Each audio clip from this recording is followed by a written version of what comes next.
Today we're doing an oil change on a 2010 Mercury Milan or a Ford Fusion 2.5 4-cylinder. This is a 5W20 and you will need 5.3 quarts of oil when you do the filter as well, which we're going to do that. So we're going to go ahead and pop the hood and get started. First thing I like to do is just pop this fill cap and just allow the crankcase to breathe as the oil tries to come out through the drain plug. So now we're going to go ahead and go down. We're going to pull the drain plug, drain the oil. Once that's drained, we will get the oil filter off and put the new filter on. All right, here we are under the car, and we've got the oil filter right here. You can see there should have been an access panel, but it's already missing. And then back here there's another access panel that's already missing, and your drain plug is a 17 millimeter. So we're going to go ahead and pull that and get this draining.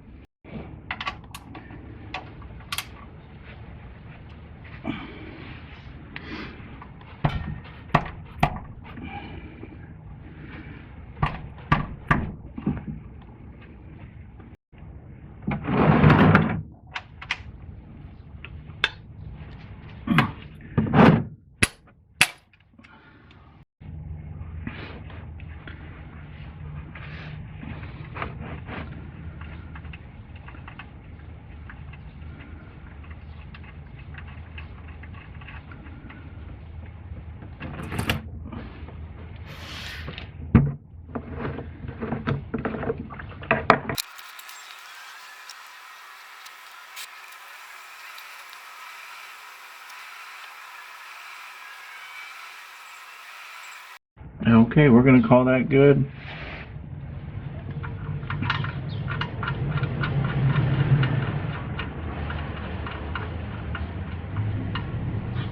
The torque spec on the drain plug is 18 foot-pounds.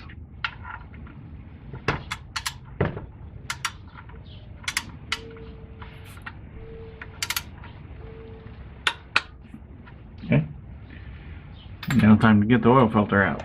In theory, you should be able to turn it by hand, but as tight as the drain plug was, I imagine I tightened it too tight.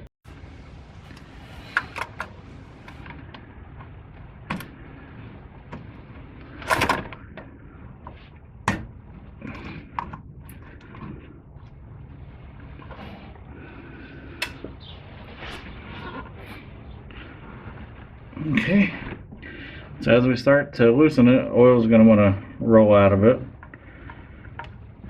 Just be ready for that.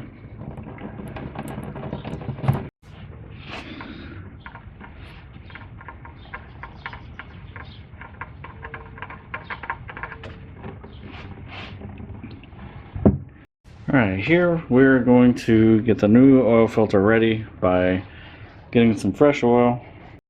Alright, so here's our new oil. We're just going to put some around this rubber seal, and what that does, that'll keep the rubber seal from seizing to the engine block and make it easier to remove when we're ready to change the oil again. So here we're just going to wipe that mating surface.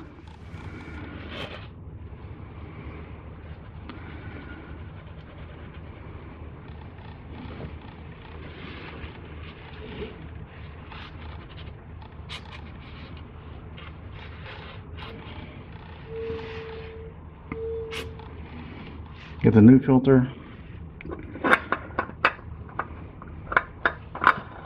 Just spin it on there, and just hand tight is good. Wipe it off, and we are ready to put oil in at the top. Alright, we've got the oil fill cap already loose from where we were letting air down in there so we could just drain the oil as quick as we could. And now we're going to drop 5 quarts of oil.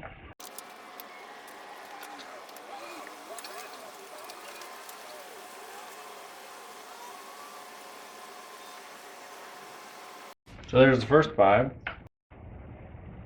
Alright, and for the 0.3 we're going to Take about 8 ounces. We're going to get to 20 ounces here. We'll pull this down off the ramps, pull back forward, and get some measurements off the dipstick.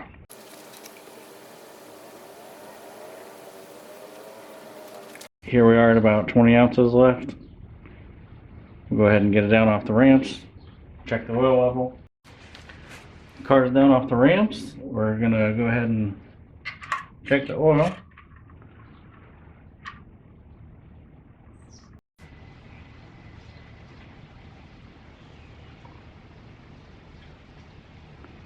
So right now we are about 3/4 of the way up the hatch marks. I don't know if you can see that very well.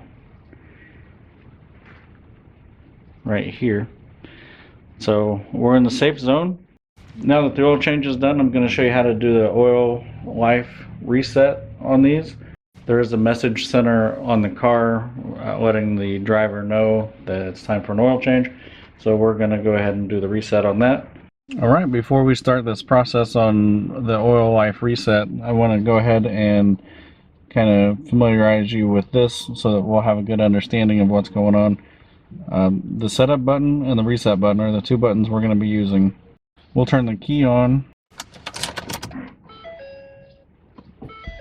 and then you can see oil change required. So I'm going to try to do this where we can see what's going on here. So what we're going to do is push this setup button 2 times, oil life 0, hold reset to new. So I'm holding reset, oil life set to 100%. Now this job is officially done. If you found this video to be helpful, please give me a thumbs up. If you have any questions, put them in the comments below. I'll have links in the description for everything that I've used. As far as I'll leave links to oil filter, ramps, oil filter wrenches, anything that may make this job easier. See you on the next video.